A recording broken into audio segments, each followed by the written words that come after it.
და თემა, რომელიც მუდმივი დავის საგანია, უნდა გაგრძელდეს თუ არა ხუდონ ჰესის მშენებლობა. ჰოლანდიელი სპეციალისტები სიტუაციას ადგილზე ეცნობიან, დასკვნას კი რამდენიმე დღეში გარემოს დაცვის სამინისტროს გადაუსავნიან. ხაიშელები ჰიდროელექტროსადგურის აშენებას ეწინააღმდეგებიან და აცხადებენ, რომ თუ ჰესი აშენდება 500 კომლიანი სოფელი წყლით დაიფარება.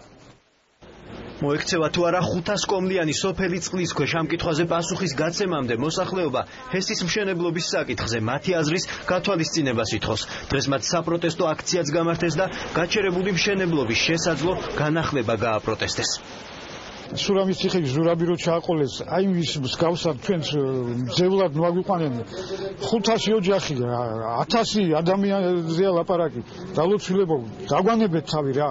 გვაცხოვრეთ იმ სადაც ვართ და გვინდა რომ ვიყოთ. დამოკიდებულება არის უარყოფითი, ყველა ზოგადად ადგილას ჯერ ერთი აქ სასაფლაოებია, წინაპრები არიან დამარხული, ეკლესიები არის, სალოცავები აქვს ხოლმე და აქედან გამომდინარე, არ უნდა ხალხს წასვლა აქედან, თავისთავად ცხადია.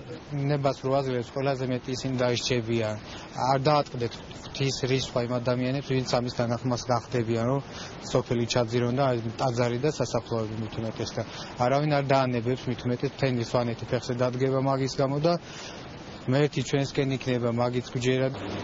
უნდა მოხდეს თუ არა სოფელ ხაისში ენგურზე ჰიდროელექტროსადგურის აშენება. სვანეთში უცხოელ ექსპერტთა ჯგუფი ახლა ვითარებას ადგილზე სწავლობს. მათი დასკვნა სავარაუდოდ გადამწყვეტი იქნება და სწორედ ამის შემდეგ გადაწყდება აშენდება თუ არა ჰესი სამეგრელო ზემო სვანეთში.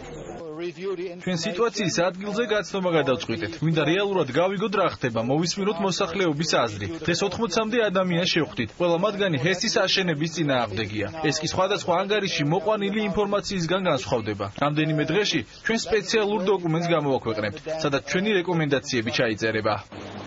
სვანეთში 700 მეგავატის სიმძლავრის ჰესის მშენებლობის გეგმა უკვე წლებია არსებობს. წინამთავრობის მიერ დაწყებული პროცესების შეჩერებას ენერგეტიკის სამინისტრო არ აპირებს. ამბობენ, რომ ახალმა ჰესმა ქვეყანაში ჰიდრორესურსების განვითარება უნდა განაპირობოს, თუმცა მშენებლობა მოსახლეობის ინტერესების გათვალისწინებით უნდა მოხდეს. ჯგუფი, რომელიც მუშაობს ახლა ჰოლანდიის მთავრობის მიერ მოვლენებული, ისინი შეისწავლიან გეზეშეს გარემოს ზემოქმედების შეფასების დოკუმენტის შეისწავლიან ამ დოკუმენტს.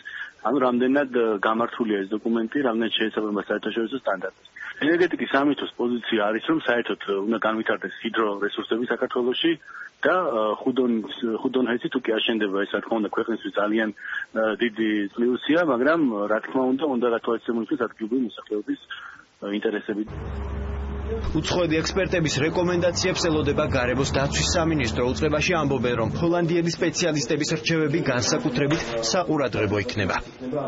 უნდა ძალიან ღრმად იქნეს ყველაფერი შესწავლილი, რომ თქვათ გადაწყვეტილება მთავრობის მხრიდან ემყარებოდეს სწორედ ღრმა კვლევებს და არ მოხდეს შეცდომის დაშვება.